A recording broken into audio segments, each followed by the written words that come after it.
Welcome back to the show, everybody. This is the Upper Tier Podcast, the football podcast we bring you each and every week. Subscribe to the channel, hit the bell notification button, and drop a like on the video. It is Thursday. It's Thursday Tier Talk. Myself and Dazzle are back on your screens. How are you, my friend? Wonderful, darling. Good to hear it. Nice little show tonight, lead into the international break and stuff like that. We got a Premier League preview as always. We'll take a quick look back at the Champions League as well, and we'll be looking at the League of Ireland. Can I tell Division you? 1. Can I tell you a little secret? Go on, absolutely. The international break sucks balls.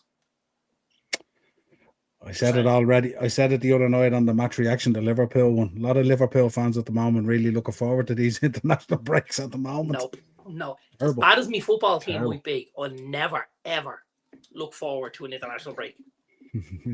We'll see. I would prefer to lose 3-1 to Brentford than have to watch Ireland. Factual. Every week. Every week of the year, and every day of the week, and twice on a Sunday. International break is just bum fluff, innit? It really is. Like, it's tough for us, isn't it? I find myself now in the international breaks nearly watching other international games. Do you? Absolutely. I'd probably watch other sports rather than cricket. Absolutely. Anyone? I haven't had you on since our fun last Sunday evening on WhatsApp. I think we were as entertaining as each other, weren't we, for the Ryder Cup? How was your thoughts? Big win, wasn't it? In the end. Oh, it was epic, wasn't it? Mm. There's still fallout happening, which I love, There's still stuff coming out. I was looking at something there a little while ago, and it was the American fans with Shane Lowry. Did you see this? Yeah. There's a thing called Ozempic, and can you see the ball behind your belly, you faff? And you're like, this is just crazy. Shane Lowry here, and they absolutely... Did you hear some of what they said to Bob McIntyre? Yes. Oh, it's just... Wow. Now, I have to say, I read the stuff they said to Bob McIntyre, and there was a lovely comment from a Scottish person underneath it. And it was something along the lines of, that's like a hug when you've grown up in Scotland. That was so patsy, and it was so, if you think and they use the word daft, which always makes it sound better. If you think a few daft Americans shouting stuff like that would even make that man flinch, you have another thing coming. It was just, I was like, that's gold. Yeah. That is gold. The thing about lads like that, and also Lowry as well. Lowry eats that stuff up. He thrives in that. In actual fact, looking back at the Ryder Cup, the crowd actually did help Lowry more than anything. You know what I mean? Because it just motivated him even more. I felt like at times he was quite out of it from a point of view of form wise, and it seemed to be the more the boys got on him, the more it stirred. He elevated his level. And he lifted. Now, I gotta say, and I don't know, maybe it says something about the kind of person you are. I would play a number of sports, or have done over the years, and I would always be at my best when I hated your guts, or when I really wanted to beat you. And like, I didn't always feel like that. We played a match in the club one day, in the tennis club, and it was a semi-final. It was a mixed semi-final. And we played, the other couple we were playing against was one of our directors, a guy who I got on very well with, a guy called Pat, and his partner was a girl called Charlotte. And I used to have a few points with Charlotte at the weekend and stuff. So we were very, very friendly. And I was playing with another lady called Carol, and this was the club semi-final. And I started off, I think we were 3-1 down after the first 4 games. And I was comfortably best player on the court, but couldn't hit a ball. Because these were my pals, and I was like, it's just a bit of cracking or whatever. And 4 games in, I said to Carol, listen, I'm going to start the row in a couple of minutes. And she was like, what? And I was like, yeah, I'm just going to start the row. Like, I'll just start it over something really small just to get myself up for it, Fired up, yeah. And she was like, "Oh, don't do that." And I was like, "No, I'm telling you, it's gonna be like, don't worry and blah blah." So I hit a ball and Pat called it out, and all of a sudden I was like, "Pat, come on!" And it got into it, and then we were, you have to get them cataracts looked at, and we just, there was a few shots, and then all of a sudden it was like I had foam coming out of one side of my mouth, and I was like, "Right, you're done for." So I think we won the next 3 or 4 games in the bounce, and we were like 5-4 up or whatever. And I was really getting into it. But the girl I was playing with, all of a sudden, who had been playing really well, couldn't hold the racket. She was like, "I don't like this. This doesn't suit my, And I was like, "But I told you it was going to happen." And she was like, I get it, but like, this just isn't. And I was like, and so she fell off a cliff, and I all of a sudden, strapped the rocket to me back, and it was takeoff. And it was just, but it just suited me to be in that combative sort of a nature, whereas with her, she wanted to be very, very comfortable. So, if someone's heckling her, she'd be in trouble. Someone's heckling me, it's just, I'd be like that. I'd be like, "Lovely, here we go. Let's go." And if you remember on Sunday, we were talking about it, and a match play is that kind of game, isn't it? It lends itself to it, you know what I mean? Because I was even talking there on Sunday about how, like, you give a guy a few putts and then you suddenly make him have to hold one out, even from 3 or 4 feet or whatever it is, and stuff like that and all. And it doesn't sit well with them then it's on their mind and it rattles them a little bit, Did there seem to be one stage where it was about a 10 or 15 minute period? And I don't know whether it's something that was being mentioned into the radio, because they've got captains and co-captains and blah blah. But all of a sudden, and it came definitely from the European side. And I think when the Yanks started to get on top, there was a make them put everything, just annoy them, just make them put everything, even if it's 2 feet and they're going to make it left-handed, make them put it to A, slow it down, and B, just to rub them up around the edges a little bit, little rattle, yeah. A little rattle, yeah, absolutely. So yeah, it was funny, but brilliant. I mean, the format's amazing. Really, really is, and stuff like that. Lends itself to a good 3 days. Here's hoping we can procure some tickets for 2027 in a dare manner. Absolutely, be unbelievable. Right, let's take the comments, Joanne. Go ahead. Dare I say we'd like to be there? Absolutely. How are you, Joanne? Hope you're good. Warren, how you're good? All good, my friend. Joanne, what happened to Liverpool, mate? Oh God, we spoke about it. I put the reaction up there. I spoke about it in depth. I spoke about it in depth. Did you? I spoke about it in depth. I need to apologise to Captain Caramel there. And he sent me something yesterday, Baz, and I didn't get back to you. I was actually driving when you sent it to me, and then I zipped into work and I was doing a few things, and all of a sudden the head went. So my apologies, Barry. That wasn't on purpose, my brother. Big up, Brent. Hope you're good. Do you know? And I don't know if you realise this. I know the audience certainly don't realise this, because what's an outrageous statement? What did I say? Talking about you'd rather watch Man United lose than the international break. I would, Brent. Honest to God, I just hate the internationals. I really do. Yeah, honest to God, man. I know. I have a few hot takes on stuff, Brent. I've seen Alice now 6 weeks. The lovely listeners and viewers of the show don't necessarily know what goes on in. I'll come back to that in a second, Doug. Don't necessarily know what goes on in our WhatsApp group, yeah. And of course, United play in the early kickoff last Saturday, and what they don't know is the Chuckle brothers appeared in our group. Niall and Darren, in for a chuckle, in for a this, in for a that. And when I'm watching the match, I mute the group because I'm watching the match. My head is in the game. I don't really want to talk to anyone. I'm watching. I'm seeing what we can do, right? But of course, I get to half time and I look in at the comments and I can see you and the other lad, throwing the rope out, trying to reel something in, and I'm like, this ain't happening, right? And of course, Saturday afternoon then, when Crystal Palace turned up with that late winner. You have no idea how much I wanted to come into that group and just go, well, isn't that just fucking karma? After listening to you for 2 hours solid, and about, oh, you're a great fan, Ted.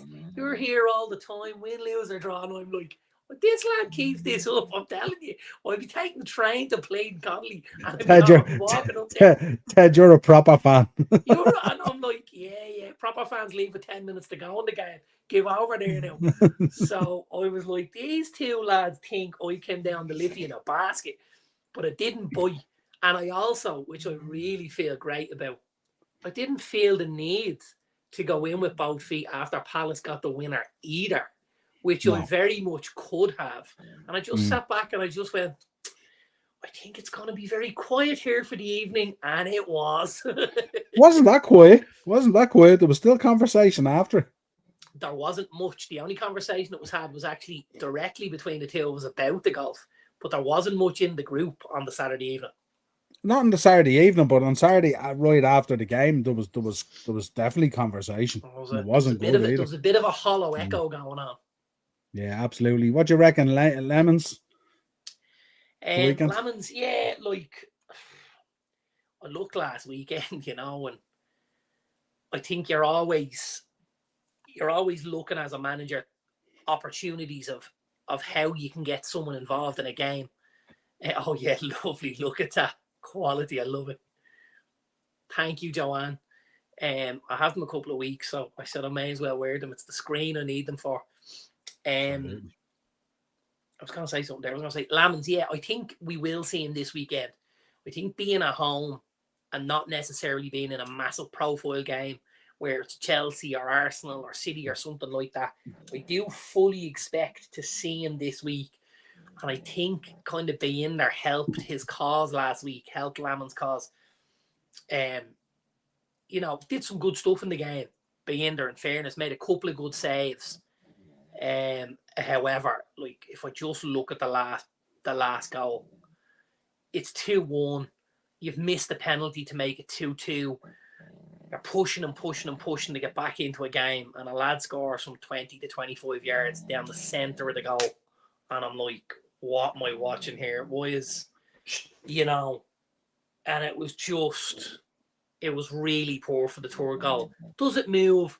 Absolutely. Is it well struck? Absolutely. Does he possibly take a step to cover the bendy one and then your man puts his foot through it? Absolutely. However, if that's the middle third of the goal, as a goalkeeper, you're never beating in it. Whatever about being beaten on the outside and at the two posts, you are not beaten inside. Whatever about your hand, you could have swallowed it. Near long save it. Literally, he could have stuck his push on it. 100%. Yeah. And just, he could have headed it over if he really wanted. Yeah. So I will be very shocked if we don't see Senna Lemons on Saturday against Sunderland. Yeah, you would have thought. I mean, look, questions that have to be asked at this stage. If you can't keep on going with what's going on. You know what I mean? And the thoughts are going into the international break. If you drop a nail or a draw to Sunderland, man, it'd be toxic for about 2 weeks. God knows what would happen.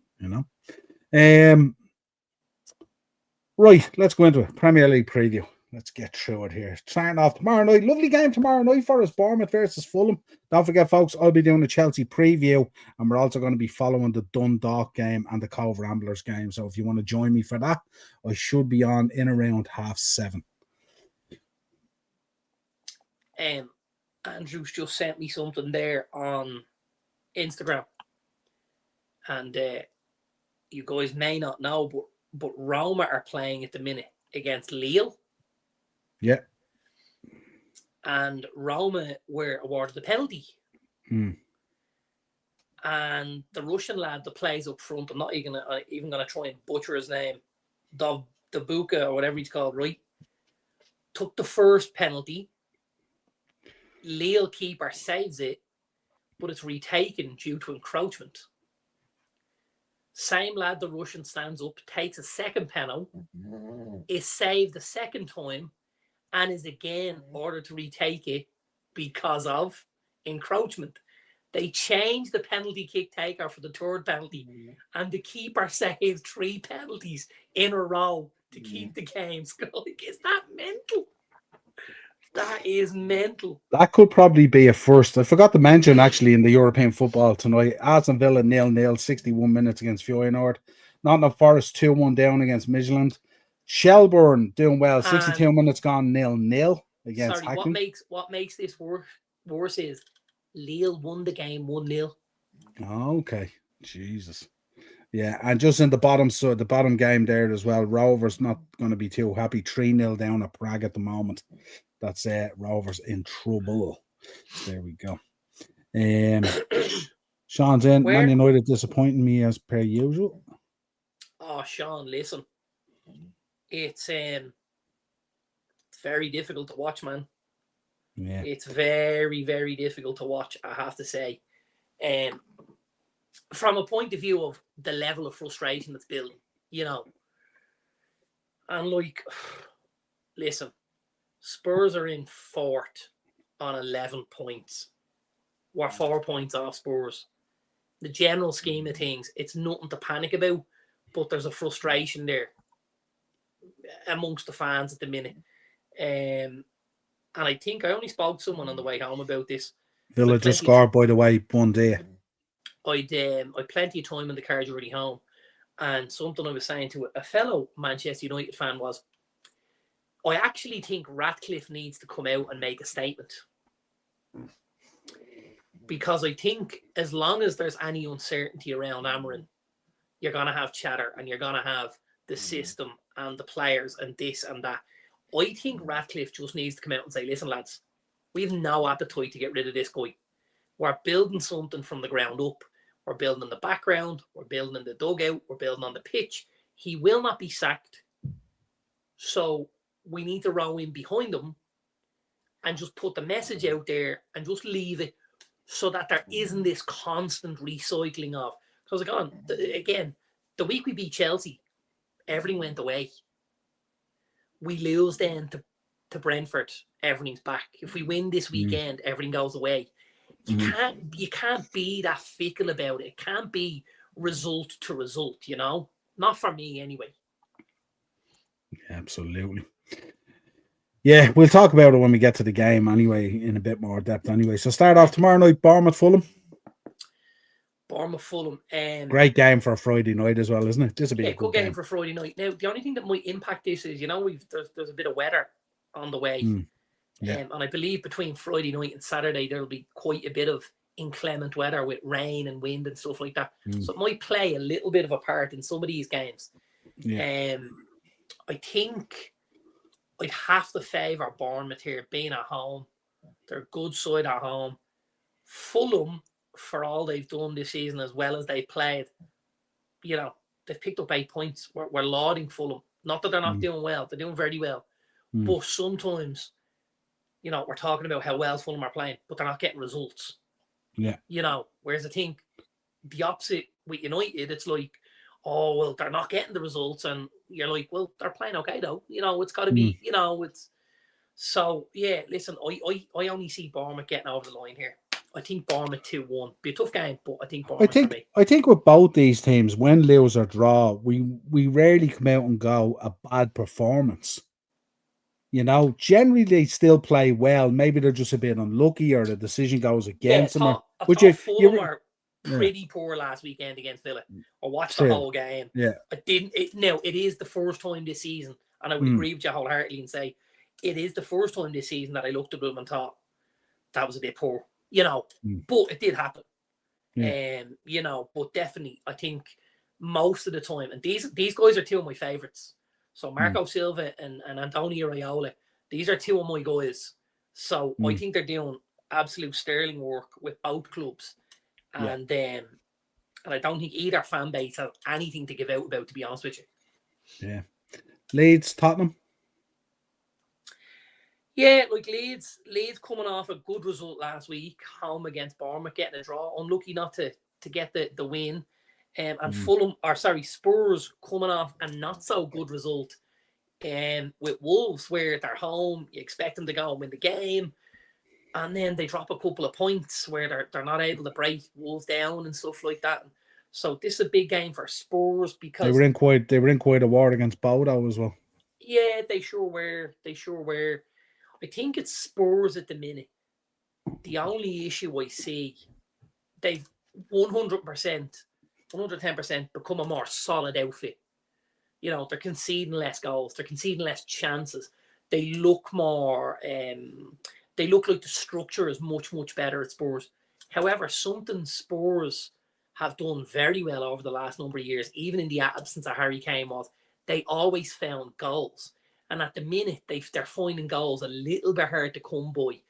Not really having a recognised number 9. Obviously, Richarlison is doing a job, but missing Dominic Solanke, and then obviously Randall Connell Muani, who they probably brought in as Solanke's understudy, and now he's not playing as well. So struggling for a few goals, and if they concede one, the likelihood is they're probably not getting the win. So it'll be a tough game at Ellen Road. I wouldn't be surprised to see a draw here. I think 2-2. Okay. Arsenal West Ham. Yeah, huge performance on Monday night from West Ham. Really, really big performance. I suppose if you're Graham Potter, you're looking at it and you're going, thanks, lads. Like I've been which is the last how many months, and he haven't showed me any of that. Nuno's there 2 days, and all of a sudden the guys look like they're ready to run through a brick wall from him. So very disheartening if you're a manager. I do think it will make the game slightly more difficult for Arsenal. However, I just can't back against Arsenal at the minute. Home and I just can't. Yeah, they are. They're starting to really hit their straps, I think Eze is starting to bed in. I think the boy Gyökeres is starting to look like, what they thought was coming in the door. Even now when he's not necessarily scoring a goal. Like, he didn't score last night, but there was an assist, and the all-round play was very good. And I think that's important when they bring in a 9. Yes, he's going to get goals, but when he doesn't score, it's about bringing the other guys in around him, and he's doing that really well at the moment as well, Yeah, absolutely. I think Arsenal will nick it, but I don't think it'll be convincing, because Arsenal will have had game time in the legs from the other night, and I think West Ham will be tight, and they'll probably nick a goal. West Ham, as tight as Arsenal are. So I'll go 2-1 Arsenal, but tough game. Yeah, absolutely. Man United, Sunderland. Yeah, so I suppose here the only thing that that would have me favour United is the fact that they're at home. And generally speaking, we've had 3 games at home. We beat Burnley, we beat Chelsea, and we lost 1-0 to Arsenal and dominated the game. So at home, we look a better side. So that certainly gives me a little bit of hope. Now, the only thing I will say is Sunderland have been really, really good at the back. I don't know whether you've seen much of Sunderland so far. Yeah, they've been good. But the boy Roofs, who they brought in goal, has been outstanding. They brought in a couple of centre backs. Obviously, Mukiel came in from PSG and stuff like that. They brought in the boy Alderate as well, who got the goal last weekend, and also has been good. They've been very organised.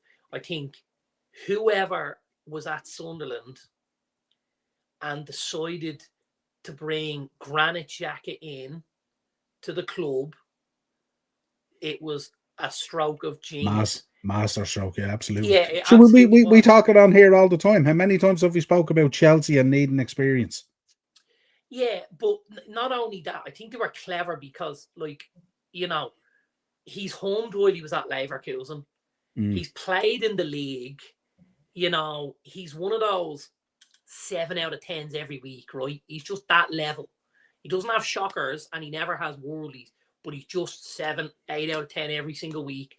And I think if you put him into the middle of the pitch, and it's a really clever thing that Sunderland have done, and you put legs around him, and he can do a lot of he can almost dictate what's going to happen and orchestrate around him. He's just like a guy orchestrating, and he's a conductor there in the middle, waving the finger about, and all the boys around him are doing the work. It's really, really good. So massive plaudits to Sunderland for bringing him in. They paid 20 million for him, which at the time probably seemed like a lot of money with his age and stuff like that. But I think now you got to look at it and go, it's real good business. Sunderland aren't going to be judged on the first 6 games. They're going to be judged when we get to the 38th game of the season and where they sit. And if Sunderland finish 17th, that's going to be a phenomenal season for them. It really is. Yeah, but they're also playing really nice football. You know what I mean? Like they played some good football in the Championship as well. And they are an attacking side, but they've brought a bit of defensive solidity with the centre backs and the keeper and Jacket and stuff. So it's all blending very well. Now, I'm saying that I'm still going to back United. I am going to back United. I think at Old Trafford, and I think we'll get over the line. Sunderland don't generally score lots of goals. They might get 1, they might get 2. I think the weekend we'll nick them off. I only think it'll be the odd goal, but I'm going to go United 2-1. 2-1, yeah. Sounds like it'll be a tight game, all right, yeah. I think so. Joanne's going for a 2-all. And Warren went for a 2-0 Sunderland. Interesting. Chelsea, Liverpool?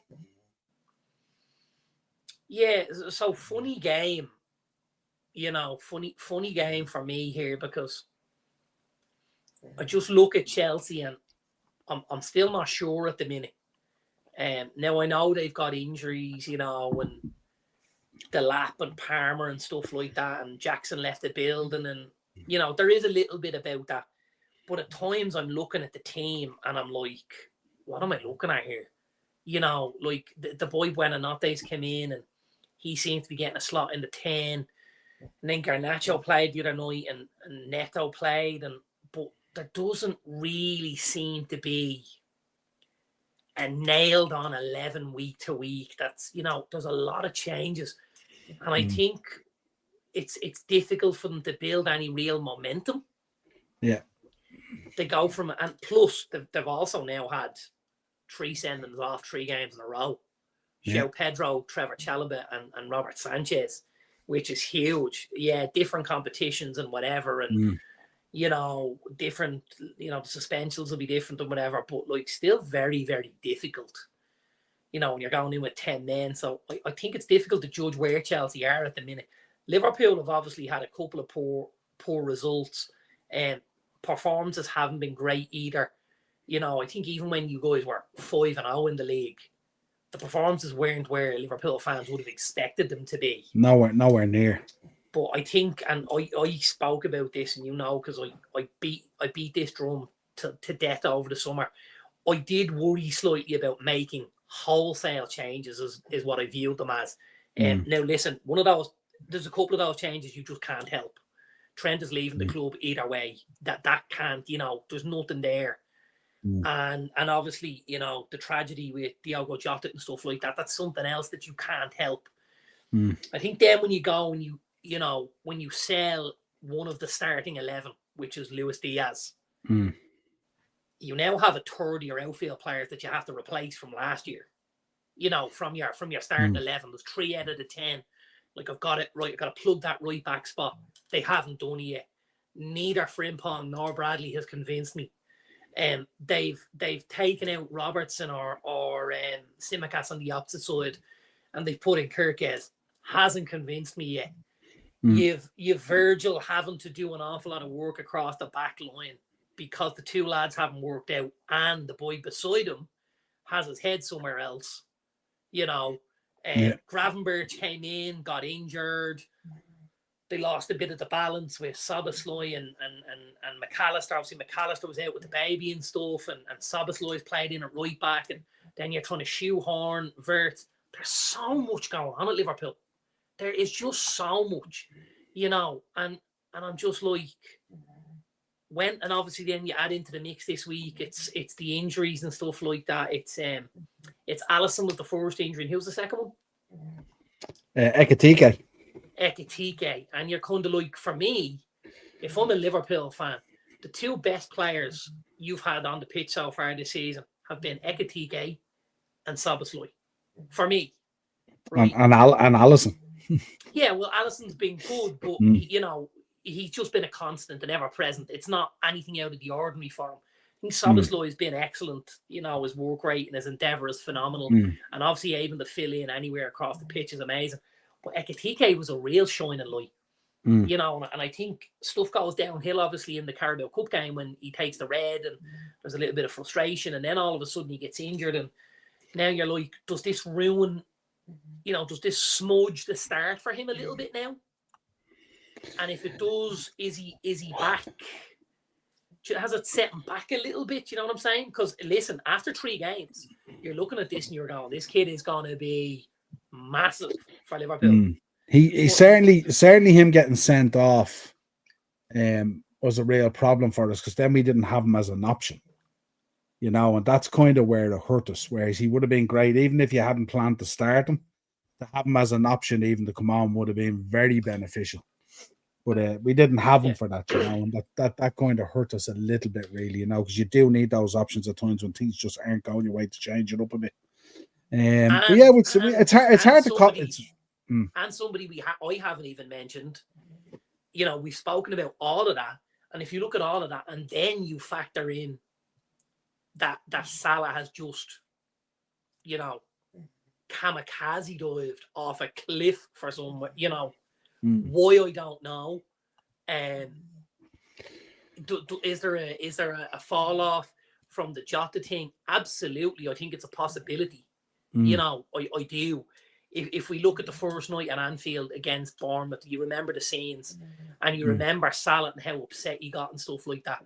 Yeah. That would lead me to believe that there's a lot going on there with him as a person and how he's grieving and getting over this tragedy.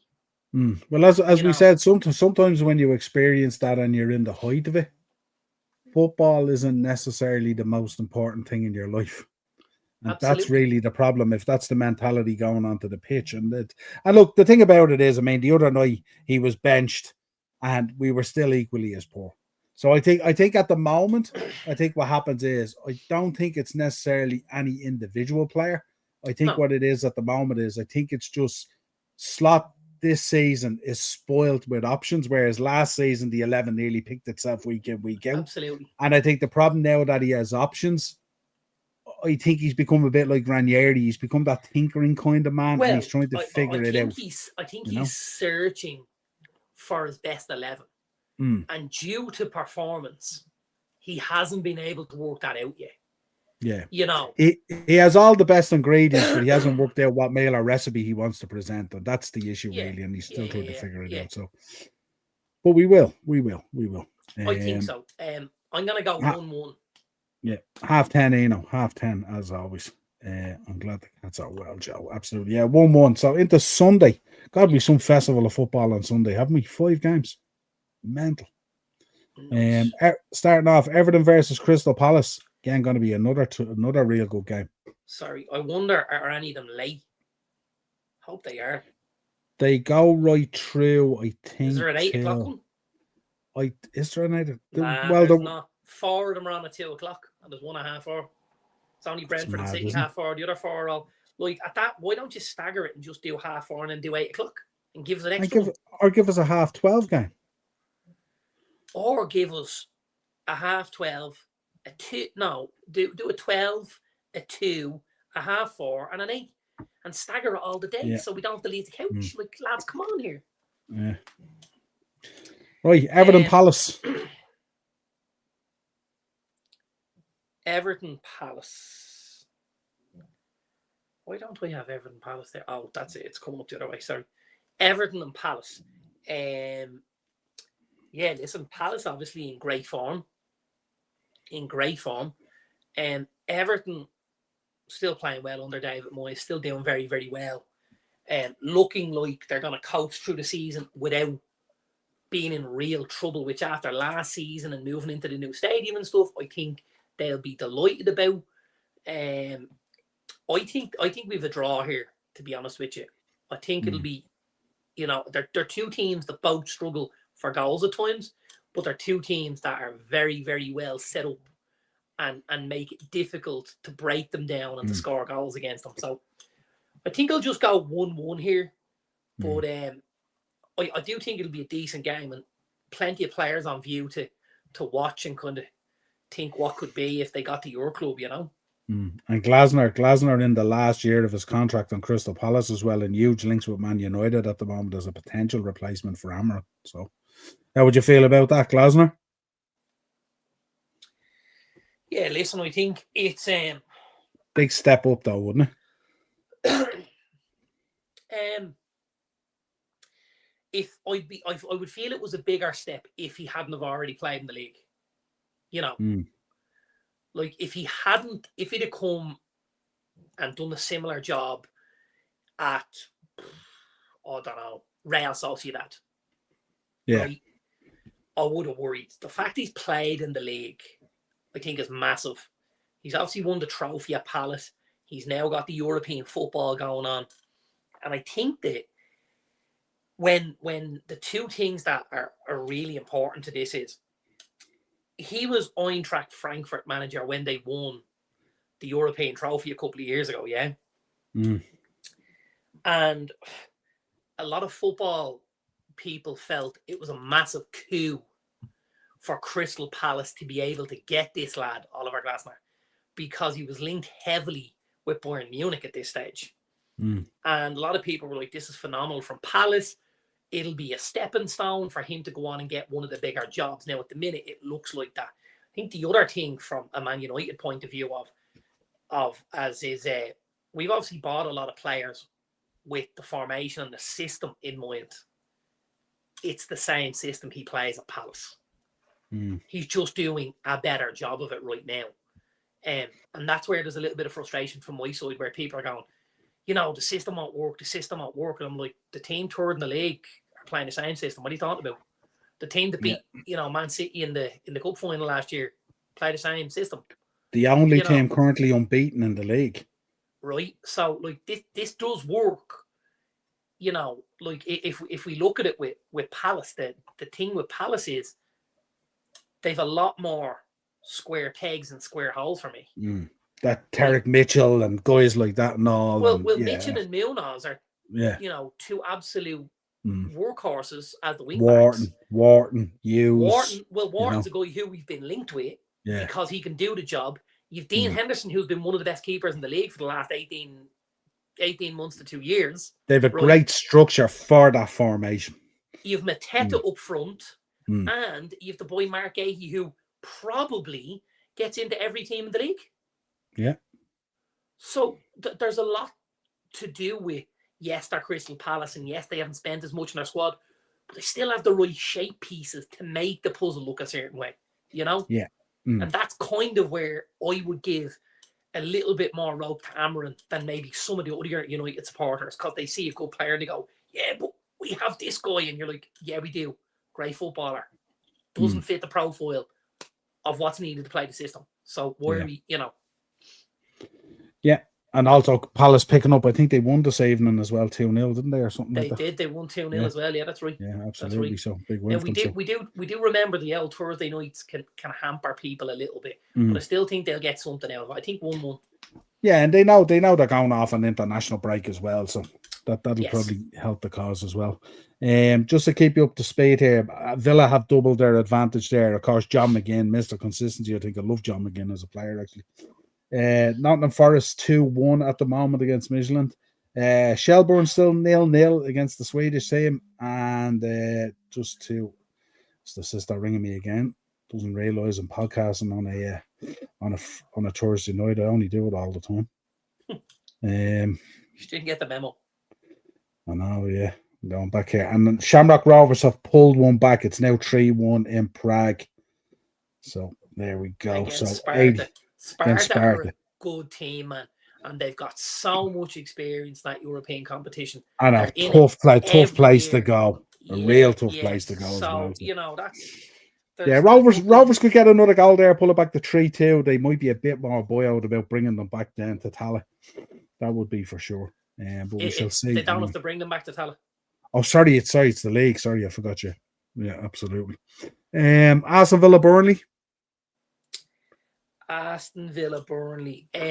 Villa obviously popping up with a victory last weekend against Fulham, and a victory and a real good performance. It was much more like it from Villa, led by John McGinn, and got the goal and stuff like that. Was taken off then after about 60 minutes or so. It was really, really good. Ollie Watkins got a goal, started looking a bit more like himself as well, which I think they've missed this season. I don't know whether Ollie, he was linked with an awful lot of big clubs in the summer, and he was linked with moves here and there. And I don't know whether when they got to the start of the season, he realised, I'm still playing for Villa. There was a little bit of a, letting the air out of the balloon kind of thing. But now he's there, and now he realises that there's a World Cup place on the horizon. If I can do what I need to do here, he looks like he's back at it, and I can't see anything other than a Villa win here, to be honest with you. I think Burnley have been good, and in a lot of their games, they've done really, really well. Obviously, City put them to the sword last week, but they have been good. I'm going to go a couple more than Ian goes there. I'm actually going to go 3-2 Villa. But I do think Villa by 1, yeah. Interesting. Newcastle, Nottingham Forest? Can't see anything past Newcastle. Just can't see past them. I thought Anthony Elanga was amazing last night. He was absolutely phenomenal. Got man of the match. Anthony Gordon got a couple of goals and stuff like that. And the boy Voltemad again with another goal, lovely touch. I think it's got Newcastle written all over for me, because I think Forest at the minute are stuck between what Nuno wanted and what Ange is asking for. And I think they're finding it tough at the minute. Are we a few results away from potentially a new manager coming in around Halloween? Forest? I wouldn't think yet. No? Nah, it's too soon. He's only in the door. He's a point above the relegation zone at the moment. He is. No, I know it's still a very early days. Yeah, but in the same sense, he's 6 points off Champions League. Do you know what I mean? Like, it's very early. And I think there's going to be a getting to know you process, because we obviously know there was, I think in the end they made 6 signings in the summer. Yeah. So there's a lot of new blood came in the door there at Forest. Plus the fact you've gone from being in the South Pole with Nuno, playing that defensive structure type football, to this free-flowing end-to-end basketball style in the North Pole that you're going to play under Postecoglou. And I think that's going to take a little while for everybody to get used to, Like the 3 best players, or 3 of the best players at Forest last year, were the 2 centre-backs and the goalkeeper. Right? They were phenomenal. Now, first of all, Murillo's been out injured for the last few weeks. But even Milenkovic and Sells have looked human under Ange, because the structure isn't there. Therefore, they don't give themselves the platform to go out and get the kind of results that we know they're capable of, Yeah. Wolves, Brighton? Brighton are a weird one, Brighton are a real weird one for me. They obviously sit in 10th, last place in the top half of the table. I still don't know what I'm getting with Brighton week to week. I backed Brighton at home 2 weeks ago against Spurs, and they turned them over. And then you go, maybe the week before that, and they've been beaten by, they've been beaten by somebody the week before it. Somebody that you wouldn't necessarily have thought they would. They lose to Bournemouth. They get a draw with Spurs, then were nicked off obviously late on. Why does this keep jumping? And then there's a good win last week away at Chelsea. So they're very hit and miss, Brighton. And I feel like Hursley's in a slightly similar position to Slot, where he's still looking to find the recipe. He's still looking to find what pieces go where. Because if you look at the team week to week, there is wholesale changes week to week, which makes it difficult, as we said, to build up that level of consistency and stuff like that. Wolves are looking better for me. And I think if Wolves are gonna win games, they're gonna be at Molineux, and they're gonna be against teams that they feel like they can physically bully. And Brighton are a team for me who like to play nice football, but they're definitely a team you can bully. You can get about them. Wolves are a big physical team. Strand Larson, Marshall Munetzi, Andre, the two Gomez boys. Like, there's a lot of big physical guys there. I'm going to go Wolves 2-1 there, and that's going to surprise a lot of people. But I'm going to go Wolves 2-1. Shoot. And we round it out then, Brentford versus Man City. Yeah, like, how likely is it Brentford can get 2 wins against 2 Manchester clubs in a week? I would have said it wasn't very likely. However, I don't think there's a team in the league like to go to that GTEC Stadium. I really don't. No. I think Keith Andrews proving a lot of people wrong at the moment. This is when I'm going to say, not me. No, not you. But I listen, again, we're not going to judge Brentford now. We're going to judge them at the end of the season. And we're going to judge Keith Andrews at the end of the season. They started well. I think something Keith's been very clever with is he hasn't gone in and decided to try and change the sun, moon, and stars. Yeah. You know, there's a lot of stuff that they've done well previously that they're trying to still do well. And he's added little tweaks. I watched a piece on Brentford the other day, and it was how they played through the press. Did you see this? No. So when they're playing through the press, there seems to be an enticing of the press, right? Where they allow them to come on and they maybe pop it square and they allow it to come on. Now, there's obviously a trigger, and the analyst I was watching kind of said, we haven't worked out what the trigger is yet. But eventually, and this was from 4 of the games so far this season, eventually the ball lands at someone's feet and they pump it long and they play over the press. Now, this is basically how the 2 first goals came about last weekend. United stepped onto them. Brentford stepped off of them.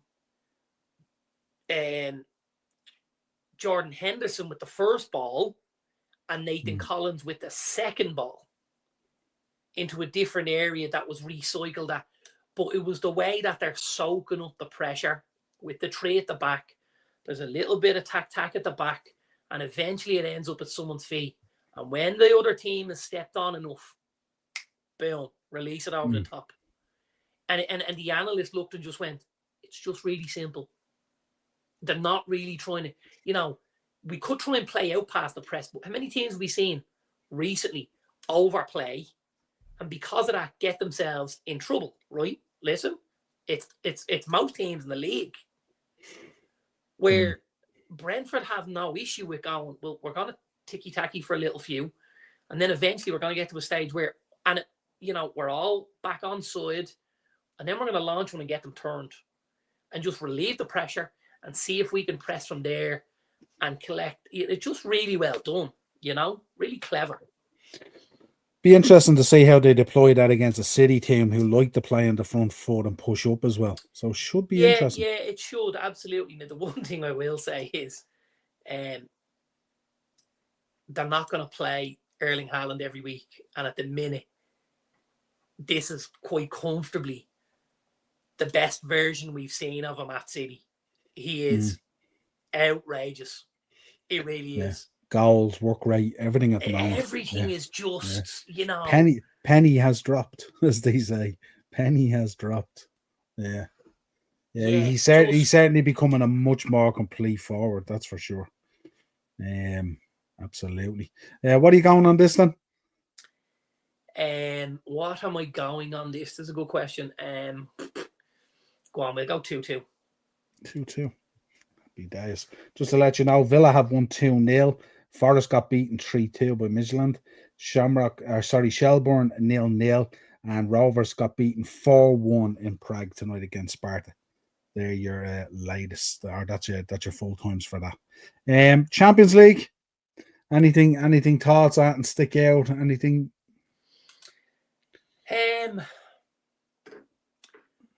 No, like not massively. A good win, obviously, for Chelsea at home. Little bit of a shock in Galatasaray. Not that they won, but I think if they were gonna win, it was gonna be a couple of goals either side, and just nick off Liverpool or whatever. But yeah, I suppose Karabakh getting another good win, and that's another great win for them.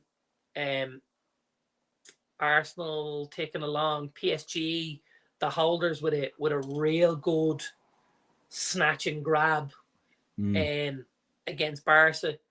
And that was kind of it. Lovely to see Rasmus getting the goals for Napoli. Really, really was. Got the player of the match, man of the match as well, didn't he? Yeah, he got man of the match. Played well. Obviously, the 2 goals. You score 2 goals, you get man of the match either way, regardless of what you do. But took the goals well. De Bruyne does so well for the first goal. I don't know if you've seen it. Collects the ball, drops the shoulder, drives into the middle, and then just puts a ball into an area. And again, I spoke to a United fan today about it, and he just said, I don't see him getting that kind of a chance at United. That was the problem, because we don't create them chances. Do you know? Yeah, we knew De Bruyne going in there would make a huge difference to the boy. Obviously. Yeah, absolutely. I mean, but here's the thing: for the last 3 or 4 years, the 2 most creative players in the league have been Bruno and De Bruyne. So you played with one, and now you're playing with the other. But it does seem like already they're creating a better quality of chance even. Now I know, and again, I know something he did quite a lot at United was he came short. Yeah. And it seems like Conte has told him, I want you there. I don't need you there. You're no use to me. I just want you to play on. So again, that's how things are. The manager makes his bread, where he's saying, maybe United, the fans are like, oh, well, if you're not scoring goals, we want to see you do something else and stuff like that. Whereas Conte's like, I don't need you to do jack other than when the chance comes. Which is how he played at Atalanta. Right. So, and how he was successful at Atalanta. Yeah, absolutely. Yeah, it makes sense, doesn't it?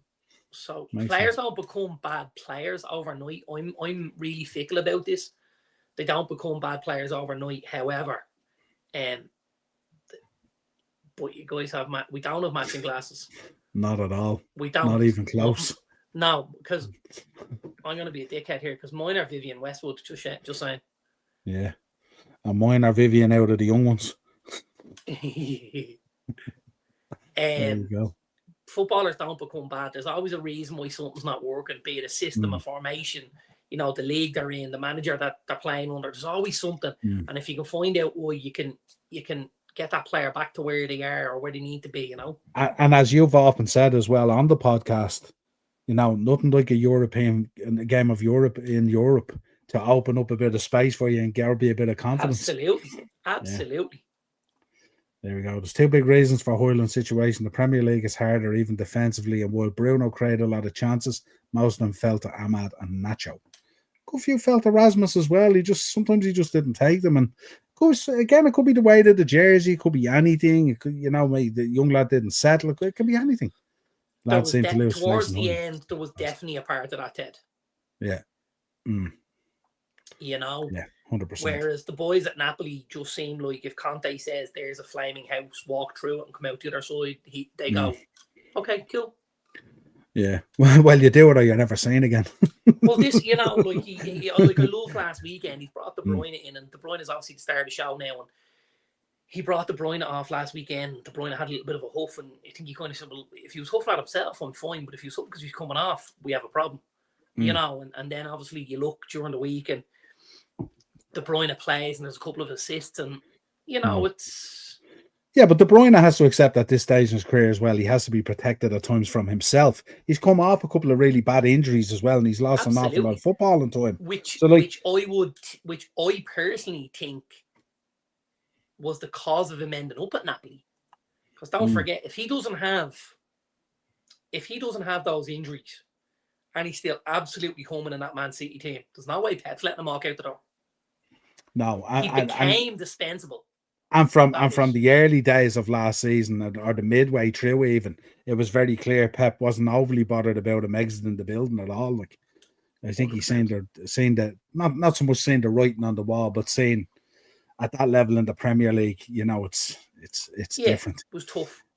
Just on this tomorrow night, folks, we won't dwell on it too long. Dundalk on the cusp of becoming champions and being promoted back into the Premier Division, stuff like that. So we'll win tomorrow night, and Cove drop any kind of points at all, and Dundalk will be champions. If Cove match the result, it will go another week, but the goal difference is absolutely outrageous, 6 at the moment. So can't see them pulling that back over 2 games to go after tomorrow's game. And don't forget, like, Dundalk are on plus 39. They're playing Athlone, who are on minus 39.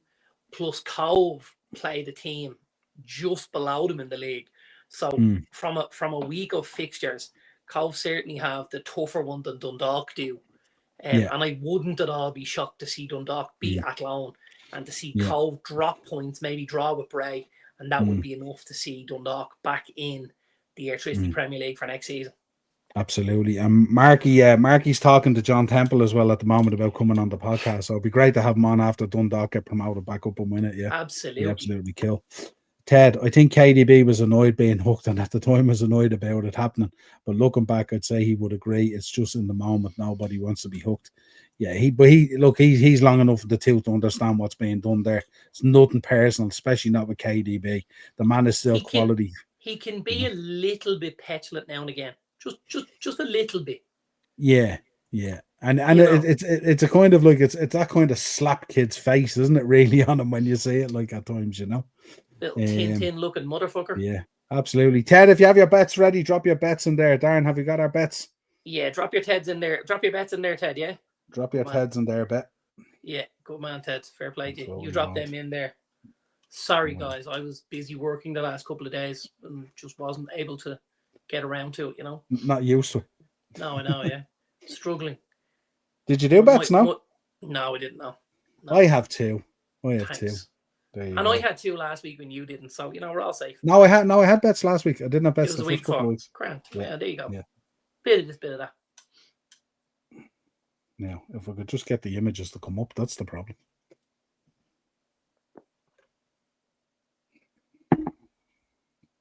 What's going on with this phone?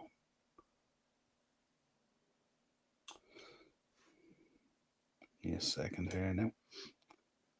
Always the way. There we go. Right, I did a anytime goal scorer bet. It's 43 to 1. Do you want me to give you the teams? Or the matches? I can give you the teams if you want. Yours? Go again for me? Yeah, 4. It's 4 and it's 43 to 1. Anytime goal scorer. 43 to 1. Anytime goal scorer, not goal or assist. No, just anytime goal scorer. You give me the teams, I'll give you the names. Because 43 is not that high for 4. So they have to be fairly decent priced favourites or up that neck of the woods, you know what I mean? Yeah. So Aston Villa versus Burnley is probably an obvious one for you. Ollie Watkins. You spoke about him. Yep. Chelsea, Liverpool, a man who loves a goal against Chelsea. Mohamed Salah. Yeah. And Man United, Sunderland, but on the away side. This is the one that brings the odds up, obviously. On the away side? Yes. It's only a goal scorer. It doesn't mean a win or anything. Don't be getting deep in the chair now. Do you know many Sunderland footballers? I do, because we spoke about one last week and how impressed I was with him. And I also spoke to Marky on the last 2 Monday shows about him. Right. We both spoke about him. Wilson Isidore? Yes. There you go. So you remember us speaking about him. I do. Arsenal versus West Ham. You're upsetting me. Arsenal versus West Ham. I think you're gonna go as a Yes, spot on. You got them all. There you go. Well done. What you think? 43-1. Nothing wrong with that. Not bad. Nothing wrong with that. No, absolutely not. I'll probably swap out Isidore for someone though. I swap out Isidore for Bruno, maybe. I was kind of thinking you might cough up a goal. I don't think you'll get 3-1 on Bruno to score, would you? We always cough up a goal. That's. And I'm thinking if you're going to cough up one, he's been this guy that's recently been in the right place at the right time. Yeah, the only thing I would say is at times it's not necessarily the obvious player that we cough it up against. You know, you might be better off going with somebody like an Alderate who got the goal last week from the corner against Forest. Yeah. Somebody like him. Now, obviously, he's going to be much bigger odds. But, do you know? Right, I have 84-1 here. Your favourite bet, result in both to score. Now, there are 3 draws. There's 3 draws. I because I know you're going to. I was looking at something the other night. And actually, I don't think they're far off your predictions, actually. Now that I come to think of it. No, not at all. It's a treble as well. It's a treble. Right, okay. It's a treble. It's a treble of draws. Okay, let's see here. So, Crystal Palace and Everton. Yeah. 7-2.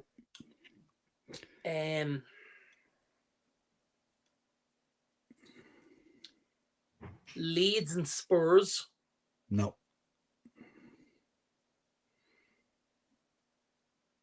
I think you called the other 2 as well as part of your preview. Well, Brentford City has to be one of them then. No. Right. I didn't do too many other draws. I think you did, unless I didn't do any other draws. You did. I didn't. I Bournemouth. Yeah. No. Yeah. I had a draw in the Leeds game. Okay, so Bournemouth Fulham is one of them. So I thought that was. I had Bournemouth 2-1. Yeah. I had Arsenal 2-1 and United 2-1. Liverpool. You had that 1-1, didn't you? I had that 1-1. I did, yeah. So there are your 3. So Bournemouth, Fulham, Chelsea, Liverpool, and Everton, Crystal Palace. Okay. So you have 7-2, 7-2, and 16-5. 84-1. Again, not a bad bet, I don't think. There's real good value in that for 84-1. Yeah. And I watched, was it might have been last Friday. One of the days over the week when I was watching football, the results all went. There was 5 games. The top one was 2-1, and the other 4 underneath it were all 1-1. I'm trying to think what day it was, or what league it even was. What was I looking at?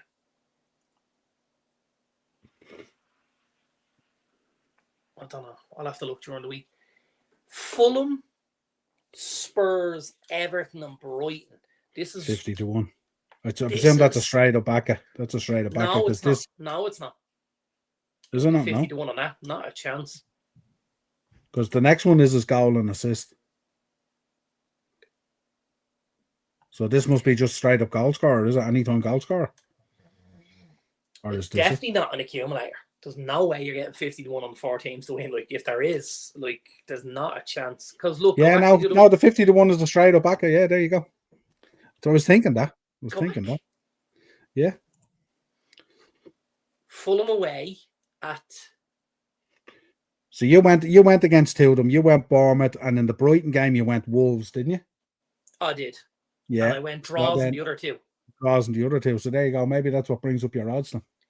50-1 seems pretty big, doesn't it? Am I missing something here? Or where is he getting these kind of odds? Sorry, I've had to go into it because I'm just a bit perplexed. I'm in a bit of Fulham, Spurs. Who else? Fulham, Spurs, Everton, and Brighton. And it's 50-1 on the nose as well, by the way. Oh, Ted wouldn't be making up the odds. Oh, listen, I know that. I'm staggered by it, Ted. Now, listen, I will absolutely have a go at that, though. And their goal or assists, so 25 bits smaller. So Bournemouth, Fulham. Semenyo. I reckon Raul Jimenez.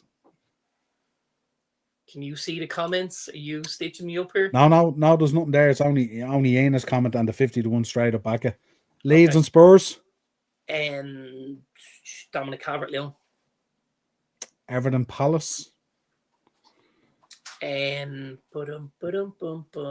loves the boy Element and Doi. And Newcastle Forest. Anthony Lang against his whole club. How do you do, Ted? Tell me what I got, brother.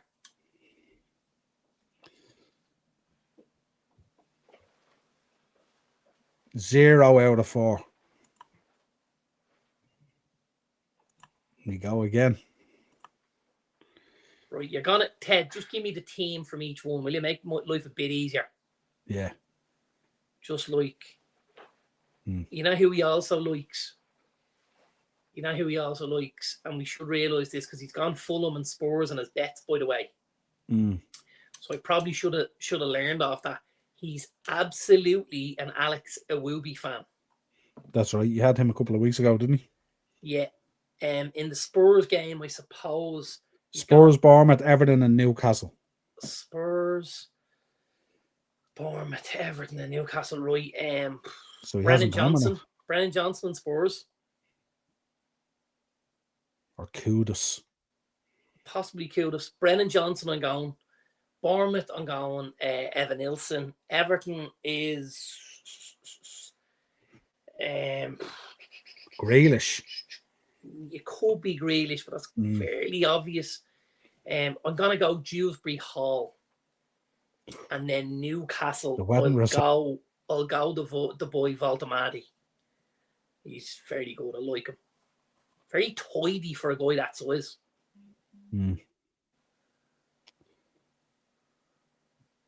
How do we do, Ted? Put me out of my misery, Ted, will you? I heard our defence today being described as open as a hippo's yawn. Niall got 4 out of 4. Ooh. How did I get 2 out of 4 if you got 4 out of 4? We didn't go for the same people, did we? No. So I because I think you went for, who did you go for? I went for a Wooby and you probably chimed in with Or did I go? Yeah, so you got 2 and I got 4 out of 4. So I presume, who did you go for Everton? I went for Grealish. Who did you go with? Dewsbury Hall. Okay, so that's obvious. That's 1. Kudus. There you go. Kudus, Evan Nilsson. Grealish and Valtamati. Grealish and Valtamati. Okay. Nice. I think you got 4, did you? It's a bit sketchy. No, I don't think so. Good man, Ted. Yeah, I definitely got 4. Well done, Ted. Yeah, absolutely. I'm going to get Ted to send them to me beforehand. Well, that's it. Another show in the bag. Thanks, folks, for joining us. As always fun, especially when we have the bets. The bets are always a fun part of it, aren't they? Absolutely. I will be back tomorrow night. Chelsea-Liverpool preview. And also I'll be checking out Dundalk to see if they're crowned champions. And hopefully we can get John Temple over the line. Mark's working hard on that. Good friends with him now. John drops in to get suited up in best, no less. So there you go. Where else would you be going? Absolutely. To get suited. Rand's back in. Clash show, lads. See you all soon. Absolutely. The Thanks, only Brent. game in the ACCA I worry is Bournemouth versus Fulham. I think the others are pretty solid. Okay. Yep. No problem. So, folks, if you could subscribe to the channel, hit the bell notification button and drop a like on the video. I'll be back tomorrow night, as I said. Catch you all real soon. Don't forget, check out Monday night as well. We have Dave Elder on from Tyrrellstown United FC. Big night coming up with Glenn Hoddle. He's going to be talking about that and probably Tyrrellstown. And we'll have a good chat with Dave, top lad and stuff like that. So don't forget, check that out Monday night as well. Love doing those interviews. What's our plans next week with the international break? I have no idea. I haven't made any plans yet. Have you anything in mind? We could obviously just run a train through Ireland after the performance on the Wednesday night, couldn't we? We could do that, all right. Do you know what I really? Not playing till the Friday. They might not be playing till the Friday. Yeah, maybe, I don't know. And don't forget, Sean. Sean hates women's wrestling. Love it, Ted. Yeah, I don't know. We could do something. I don't know if you want to do. Maybe I actually looked at a really good show. Actually, I want to look at the Gary Neville show. Actually, Kenny Dalglish was on it. I want to watch that tonight. Actually, that should be good. On the overlap, was he? Yeah. What's a stick to football? Is it? Yeah. Mm-hmm. Yeah, that he was on that, I think. So that should be interesting. I always love listening to Kenny talking. I don't know. Unless you want to do it. I seen a show I watched the other night as well. Did you see it? It was from about a year ago, I think. Mike Alone, Joe Cole, Rio Ferdinand, and Martin Keown did a thing called. You lost me at Mike Alone. They did the Immortals, and they picked their Champions League team. And it was really, really interesting. So I don't know if you want to do something like that or something different. I don't mind, whatever. You let me know, sweetheart. Yeah. Listen, we'll think about it over the weekend and we'll come up with a formula, no doubt. Stick to football is usually quite solid. Yeah, absolutely. Absolutely. We won't get into talking about the panel.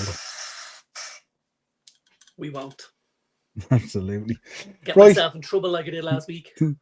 Not at all. It's constructive debate. That's what we want. Right, talk to you real soon. Cheers, folks. Have a good week. Bye, everybody.